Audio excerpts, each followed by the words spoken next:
나 한 입만 먹어봐도 돼? 이 말을 스웨덴 사람의 입에서 듣기란 참 어렵습니다. 아니면 간혹 물어보더라도 굉장히 조심스럽게 물어본다고 하는데요. 스웨덴에서는 각자가 먹고 싶은 메뉴를 시켜 자기 음식을 먹기 때문에 다른 사람의 음식을 나눠 먹는 것이 낯설다고 합니다. 이와 달리 한국에서는 제육볶음, 된장찌개, 불고기 등 각자 다른 메뉴를 시켜 나눠 먹거나 치킨이나 닭갈비처럼 아예 같은 메뉴를 시켜 나눠 먹는 것이 익숙한데요. 그뿐만 아니라 스웨덴의 충격적인 식사 문화가 추가적으로 밝혀지면서 많은 해외 사람들이 충격에 빠졌습니다. 전 세계 온라인을 초토화시키며 스웨덴 게이트라고 이름이 붙여질 정도였다는데요. 이와 비교되는 한국의 정문화가 급부상하며 함께 화제라고 합니다. 무슨 일인지 함께 알아보시죠. 스웨덴 게이트는 미국 최대 온라인 커뮤니티인 레딧에 다른 집에 놀러가서 겪은 문화적 차이 때문에 충격받은 경험을 이야기해보자라는 게시물에서 시작되었습니다. 여기에는 기상천외한 답변 등이 줄줄이 달렸는데요. 그중 극과 극이라고 할 수 있는 두 나라의 사례가 사람들의 눈길을 끌었죠. 어릴 때 스웨덴 친구네 집에 놀러 갔는데 친구 엄마가 밥이 됐다고 부르자 친구가 자기 밥 먹고 올 때까지 방에서 기다리라고 했었다라는 글이었는데요. 어쩌다 이상한 집에 걸린 거겠지라고 생각했던 사람들은 계속해서 올라오는 경험담에 충격을 받기 시작했습니다. 집에 온 손님 보고는 방에서 기다리라고 하면서 가족끼리만 밥을 먹는다니? 그러나 스웨덴의 기절초풍한 손님 접대 방식은 여기서 끝이 아니었습니다. 다음 경험담은 25년간 잊혀지지 않는 트라우마라는데요. 바로 한 네티즌이 그때의 속상함이 느껴지는 절절한 말투로 자신이 어린 소년이었던 시절 스웨덴 가정에서 겪었던 수모를 털어놓았던 것입니다. 스웨덴 친구 집에서 자고 아침에 일어났는데 친구가 잠깐 아래층 내려갔다가 올 테니까 기다리라고 해서 좀 있다가 내려가 봤더니 친구네 가족끼리 아침밥을 먹다가 날 발견하자 거의 다 먹었으니까 곧 올라간다라고 했다는 것입니다. 성인이 저런 일을 겪은 것도 황당할 지경인데 어른으로부터 보호받아야 할 어린아이를 격리시킨다는 이유로 방치하고 밥을 주지 않는다니 레딧 유저들은 말문이 막혔습니다. 그뿐만 아니라 스웨덴에 살고 있고 모든 사람들이 이런 건 아니지만 흔한 일이야. 대학에서 스웨덴 여자친구를 사귄 적이 있었는데 저녁 먹을 때마다 나한테 방에서 기다리라고 하더라라는 경험담이 올라왔는데요. 특히 한국인들은 이런 현상에 대해 더 이해하지 못할 것 같습니다. 초대받지 않은 손님이라 할지라도 저녁 시간이나 점심 시간이 되면 당연히 식사를 함께하는 한국인 정서상 손님 대접이 엉망이네라는 생각이 들었기 때문이죠. 콩 한쪽도 나눠 먹으라는 한국 속담처럼 한국인들은 함께 먹고 공유하는 것이 너무 익숙한데요. 결국 사람들은 이 댓글들의 진위 여부 확인을 하고 싶어 했고 이 일을 인터넷 커뮤니티를 넘어 유튜브, SNS 그리고 심지어 언론까지도 이 일을 보도하면서 스웨덴 게이트라고 불리게 되었습니다. 상황이 이렇게 되자 스웨덴인들의 해명도 이어졌는데요.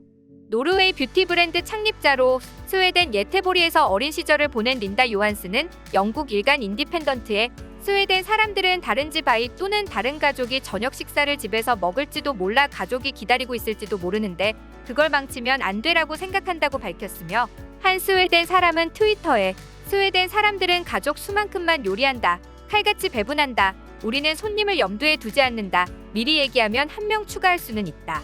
그리고 스웨덴에서는 미리 친구 집에 알리지 않았다면 식사할 수 없는 것으로 이해된다.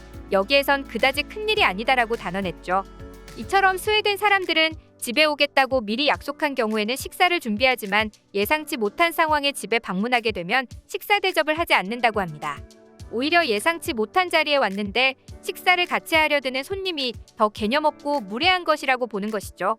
손님이 주인을 이해하고 배려해야 한다는 것이었습니다. 스웨덴 게이트는 한국 인터넷에서도 퍼져나가며 논란이 되자 스웨덴 대사관은 그런 문화는 없다고 부정하며 스웨덴인들이 차와 과자를 지인 친구들과 함께 나누는 피카 문화를 알면 그런 비난 못할 것이라고 어처구니 없는 해명을 해댔는데요. 피카는 스웨덴어로 커피 다과회라는 뜻으로 오후에 커피와 간식을 함께 먹으면서 사람들과 소통하는 스웨덴의 휴식 문화입니다. 결국 스웨덴 게이트의 논점에 대해서는 부정하지 못한 채 뜬금없이 피카를 언급해 저런 문화가 있다는 걸 부정 못하니 그런 거 아니냐라는 의혹만 불러일으켜 오히려 반감만 샀을 뿐이었습니다. 그리고 어느 정도 예리해 보이는 분석도 있었는데요. 스웨덴은 의외로 국민 간의 자산 기준 빈부격차가 세계에서 러시아 다음인 3위이고 소득에서 최저임금이 높지만 세금이 상당히 높아서 개인 저축이 별로 없고 결국 부의 대부분은 상속인데 상속세는 없으니 극단적으로 최상류층과 서민으로 나뉘면서 중산층이 존재하지 못하는 경제적 배경에 따른 문화일 수도 있다는 것입니다. 하지만 그렇다기엔 스웨덴을 비롯한 북유럽 전체의 문화임을 한눈에 확인할 수 있는 지도가 올라와 그냥 그쪽 민족들의 특성이 아닐까 하는 추측도 나왔는데요. 러버 오브 지오그래프는 유럽을 대상으로 친구 집에 놀러가 저녁을 얻어먹을 수 있는가를 물었죠. 그리고 저녁을 얻어먹을 수 있는 유럽 국가와 그렇지 않은 곳을 색으로 구분했는데요. 짙은 파란색일수록 거의 항상 당연히 음식을 받는다는 답변이었고, 빨간색으로 갈수록 음식을 받을 일이 아주 없다라는 것인데요. 지중해 쪽 나라들은 거의 짙은 파란색이고, 스웨덴, 노르웨이를 비롯한 바이킹 쪽 북유럽은 빨강색으로 아예 음식 얻어먹는 걸 기대하지도 못할 수준이라는 통계 지도가 떡하니 공개된 것입니다. 어쨌든 이번 스웨덴 게이트로 그동안 우리나라에도 부자나라, 이상적인 복지국가, 국민들이 모두 행복한 스웨덴이라는 이미지가 있었는데 그 모든 동경심이 단박에 깨졌다는 분들도 많았는데요. 이와 달리 한국인으로서 눈길이 갈 수밖에 없는 이야기도 발견할 수 있었습니다. 바로 일본에 거주한 적 있으며 한국으로 배낭여행을 한 적이 있다는 스웨덴인의 경험담이었는데요.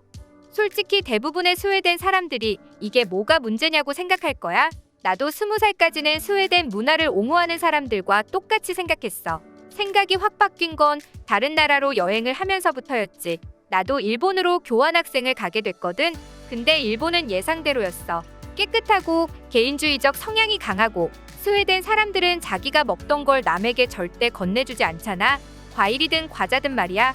상대에게 신뢰가 될 수 있다고 생각해서인데 일본인들도 똑같더라고. 그런데 한국에 여행을 가서는 무척이나 놀랐어. 아시아 국가인데도 이렇게 다를 수 있나 싶었다니까. 서울에 있는 북한산을 등산했는데 생각보다 산이 높아 쉬면서 물을 마시는데 한국인들이 손짓하며 나를 부르는 거야. 뭐지 싶어 다가갔는데 자신들이 싸온 음식을 나눠 먹자고 하는 거야. 배부르게 먹고 일어나려던 찰나 사과와 배 같은 후식도 챙겨주더라고. 그때 처음으로 나눠 먹는 것의 즐거움을 알았어. 그래서 가끔 한국이 생각나더라. 이처럼 많은 외국인들이 한국만 가지고 있는 따뜻한 정을 참 좋아한다고 하는데요. 한국에서는 친한 사람에겐 간도 빼준다는 말이 있습니다. 이와 달리 일본에선 친한 사이에도 예의가 있다는 말이 있는데요.